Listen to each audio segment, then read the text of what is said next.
I've missed more than 9,000 shots in my career. I've lost almost 300 games. 26 times I've been trusted to take the game-winning shot and missed. I've failed over and over and over again in my life. And that is why I succeed. Maybe it's my fault. Maybe I led you to believe it was easy when it wasn't. Maybe I made you think my highlights started at the free throw line and not in the gym. Maybe I made you think that every shot I took was a game winner. That my game was built on flash and not fire. Maybe it's my fault that you didn't see that failure gave me strength, that my pain was my motivation. Maybe I led you to believe that basketball was a God-given gift and not something I worked for every single day of my life. Maybe I destroyed the game. Or maybe you're just making excuses. Have you ever gone on the court and been afraid? No, I've never been afraid. I mean, obviously you're nervous, but afraid means you're not confident in your skills. I have total confidence in my skills, so I'm not afraid. You had the utmost confidence. Your confidence level was through the roof. Where is it now? On top of the roof. I don't think my confidence changed. I wouldn't have come back into this situation. I never feel that I'm at my best. I feel I still have room to improve. I still set goals for myself to strive for. I'm never complacent with what I've achieved. Even though it's been very successful for me, I still feel I have a lot to prove, not just as a player, but as a person, as a father, to some extent, as a role model, in all aspects. So I'm never really too complacent with myself or with what I've achieved. When I get to a point where I feel I can improve as a player, I walk away from the game. I still feel that I have a plateau that I hadn't reached yet in terms of my skills or my expectations of myself. I'm always going to expect myself to do certain things or surpass certain things. As long as I believe that, then my road to success is going to continue to expand. Sports is a tool that teaches, and it teaches you bad things. It can also teach you good things. It's how you perceive those things. I've looked at every experience that I've had, negative and positive, and taken that as a positive. If I wouldn't change anything because I think it would alter some of the other things that happened. So when I look back, I can't say that I've had any bad things happen. Sure, I mean, you don't want bad things to happen, but you deal with bad things. You can't have good or without bad. We are old.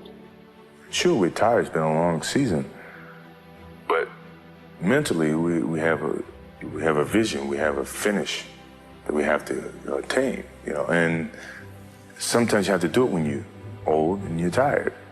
And I think it's the test of your will to succeed when you have to deal with some of these negatives. And I'm pretty sure by the end of this playoffs, you'll see the old and the tired people who are very, very young and strong mentally. I feel like I'm the most fierce competitor there is. I don't think I'm ever going to find something equal to the game of basketball for me. They talk about guys being competitors. He was the fiercest of all the competitors. I know Jesus worked 7 days a week. On 6 days, he rested on Sunday, didn't he? Well, Michael Jordan played on Sunday. An assassin personified that had that killer instinct. I'm not sure people really know how good this guy is. Michael Jordan at his best, there's very few people on this planet that can do this. For me, Michael Jordan was a killer. It didn't matter. He wanted to come in and kill you. What motivates me is the unknown. No one knows. They can all speculate, but no one really knows. And myself, I didn't know. But I didn't let that stop me.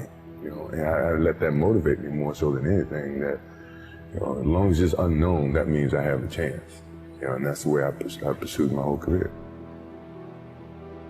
No matter what the game is, or who you're playing against, you have to want the ball.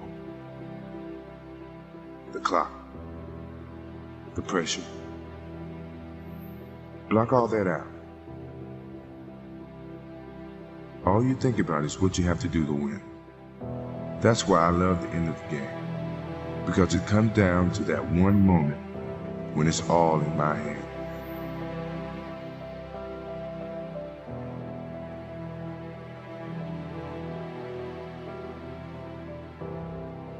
I don't always have to hit the last shot, but I do have to walk away knowing I did everything I could to win the game. When you step on the floor, it doesn't matter how many times you've done it before. All that matters is that you do it now. Those are the moments you put in the hours of practice for. Those are the ones you never forget. I never feared about my skills, you know, because I put in the work.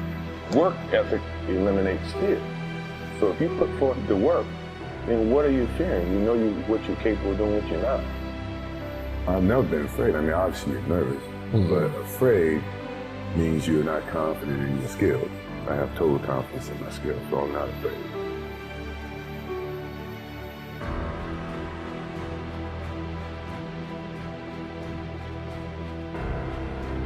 Be true to the game, because the game will be true to you. If you try to shortcut the game, then the game's going to shortcut you.